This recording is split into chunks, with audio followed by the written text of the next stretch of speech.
Messi còn cái thằng ngạ tu này hiền ông mẹ cả Messi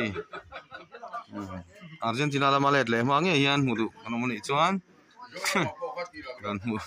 ran mù thấy nó này lại là mà football là sẹp tiêu đó này football châu này là vả cú vào rùa lâu thiam thế mày thì cái một chuột thơ này khi cái Messi cả này cái cả này á hàng dòng tàu kia à rồi khát cái này mà anh single in tùy khắp mày và này thằng lẽ mày Messi cú vào rùa thế một thế cái nào hi hay thiếp tụ bọn tầm khóc mày thiếp chút mày Messi cú vào rùa thiếp tụ thế này Messi xả trong in rồi nên về văng này bao nhiêu Messi cú vào rùa em tụi nó xả trong